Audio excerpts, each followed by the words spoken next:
some random New Yorker who likes to talk about all things horror and superheroes. And today I'm going to give my thoughts and opinions on Annabelle Comes Home, the third in the Annabelle movie series that is contained in the overall Conjuring universe. Now, I love the Conjuring universe. I've seen every single thing from the very first Conjuring all the way now up to Annabelle Comes Home, and the Conjuring universe is a very mixed bag. Like when it's on point, it's really really good, and when it's low, you get things like The Nun and La Llorona. But those are my thoughts on those movies are like for another time. It's gonna strictly focus on Annabelle Comes Home here. So after the first Annabelle movie, which I really didn't care for, Annabelle Creation really turned everything around for me, and I was kind of surprised that I liked it more than the first one. So now with this movie, Annabelle Comes Home, I was just like, it's 50-50 with the previous ones, like how's this one going to be? And I'm going to say, thankfully, it was more on the good side than the bad. I still think this is, Annabelle Creation is probably still the best one out of all of them, but I would not slight Annabelle Comes Home at the very least. So I'm going to get into some little small details. Nothing too major spoiler wise. Most of the stuff you've seen in the trailer, or you can get a kind of sense of it if you've been following with all the Conjuring movies. So we start off with the Warrens, the local ghost hunters in the series, and they have Annabelle, and they have Annabelle in their car, and they are taking Annabelle to their home to put it in that case, the glass case that we always see. Have the priest bless the room and bless the case that Annabelle is in, and then lock it up in the room of all the different tainted items that they've collected throughout all their cases. As the Warrens are driving home, they pass a cemetery, and they realize that all the spirits that are in the cemetery are coming at them and just causing all types of havoc. And they realize that Annabelle is the beacon for all the spirits to be attached to. So after they put Annabelle in her case, they have to be called away on. They're going on basically a vacation, and they can't take their daughter with them. So their daughter is watched by a babysitter. Now the babysitter knows all about the Warrens and what people have been saying. That they're supposedly go after all these creepy things, and they have all these cursed items in a room. But she's just like, the daughter likes me, the family likes me. Like I don't really care about anything like that. They're nice people.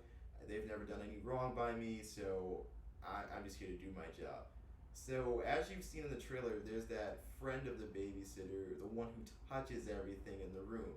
Now I gotta say that in the trailer, it was like really stupid. It's like, why would you touch all these random things in the room when you know about it? But the movie, to its credit, does give a pretty well thought out reason as to why this girl goes into the room. So as the three girls, the babysitter, the Warren's daughter, and the babysitter's friend, are in a room together, they are looking through all the Warrens' case files on different things. They see a video, the Warrens performing an exorcism, they see all these cases, and the babysitter really doesn't know anything. She's just like, yeah, I know the Warrens have all this creepy stuff, but I didn't know so much of this creepy stuff. But the young daughter and the babysitter's friend, they're trading stories back and forth.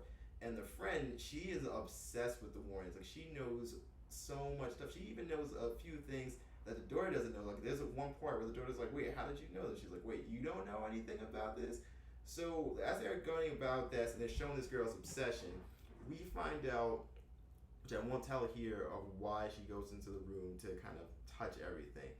As she does that, of course, everything she touches, and she mistakenly lets out Annabelle, everything kind of explodes. All these demonic spirits come out, and what I liked about the spirits is they kind of have a vibe of that movie, The 13 Ghosts, where in The 13 Ghosts, how every single ghost had its own unique backstory and attribute. That's what the ghosts in this movie have here. None of them are alike. They all have different interesting storylines. And for the most part, these storylines are realized. There are a couple spirits where they just kind of throw them out because they're creepy looking and they don't really give you too much. But for the ones that they do give you a reason of why they're doing what they're doing, it's really fun. It's really well thought out. The movie is basically a roller coaster of expectation versus fake out. So there are some parts where you're expecting the old cliche, something's gonna pop out here, and the movie fools you into like a false sense of security. There are some times where something you think is gonna happen doesn't happen, or it happens much later in the film, and something where you're just like, oh my god, like I see it coming. The movie does a nice fake out. There was one part in the movie where my theater, like you could just hear like a pin drop in the theater because everybody was on edge, and then the fake out happened, and people just started laughing, like straight up laughter in the theater. People were just like, really, like I fooled myself that way. So the movie, when it is contained in the house with the three girls trying to combat all these spirits, I think it's really well done because just the music that's going on, the atmosphere that you're seeing, all the different fake outs that the movie's doing are really well done. And they don't really do the whole, like, some outside person comes in. There are a couple of people who are outside of the house that do interact with the girls and the spirits, but they're kind of really quickly contained. Like, we don't drift away from our main characters too much on these side characters, and the side characters don't feel like they're just cheap throwaways to, like, do a jump scare or a cheap kill or anything like that. So I thought that was really well done for the movie, and I also like the fact that the Warrens, you only see them at the beginning and the end of the movie. Like, we never see the Warrens step in at all, which I liked because the Warrens are obviously the key players in the overall Conjuring universe, but to have them be in like every single movie would just get a little stale and like make the characters kind of overstay their welcome. So I like that this was a nice change to focus on some teenagers, and the characters are very very smart. Like, they're not stupid. Like, there's no, from like, again, from the trailer you think the girl who opens everything out is really stupid, but no, she's got a lot of smart choices in the movie, and she makes a lot of compelling arguments for what she why she did what she did.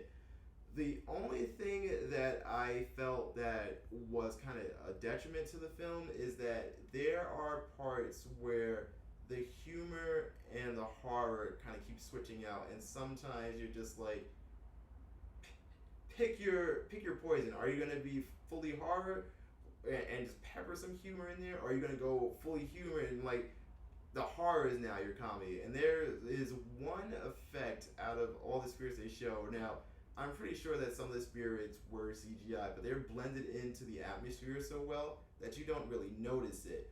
But there's one spirit where it's like a CGI effect, and they do that whole, like, it's coming at somebody, and they're doing the first person view from the spirit's aspect, and then when it runs up on the guy, like, close point like this, it kind of, like, it just looks so fake, and it looks so bad, and I was just like, out of all the things that they did really well, I was like, this one thing pulled me out of the movie for a minute, where I was just like unintentionally laughing. I was just like, what the heck?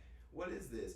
But beyond that, I think that just the pacing is a little off towards the middle and the end, and I think towards the end of the movie, it kind of just fizzles out, where you get so much in the house and so much tension and so much just heart racing moments that then the movie just kind of fizzles out. Like, okay, like, we did it what you came for, and now we just have to end. And I was kind of like, wait, that's it? Like you were good. So I don't think it was just straight up terrible, but it did hurt the film a little bit. Out of the three Annabelles, like, this is definitely my second favorite one. I would watch it again. It just has little issues that I mentioned, but overall, I think I would give it a solid 7 out of 10. This is definitely one of the better entries in the overall Conjuring universe. It is right up there. I would say right behind, like, maybe The Conjuring 1, Annabelle Creation, but it's not as bad as The Nun or a huge letdown like La Llorona was. So that, again, 7 out of 10 for this movie. That is the end of this review. If you could just please like and subscribe, it definitely helps out my channel. And I just want to give you a little taste of things to come. So my next review is going to be Spider-Man Far From Home. Then I am going to talk about my thoughts of Midsommar, which I am really excited to see because I loved Hereditary, and the same guy who did that movie is doing Midsommar, so I'm expecting that kind of same vibe of just, be turned up to 11. And then, being a New Yorker, I am going to be checking out next week the Beetlejuice musical. So I am really excited about that. I love Beetlejuice. I'm a big Tim Burton fan overall. I mean, I know Tim Burton's not directed with this one, obviously, but just kind of see the differences between the movie and the musical. I'm really excited to kind of make that comparison. So again, please keep following Tales from the Tris for more videos. Until the next time, I'll see you in the next video.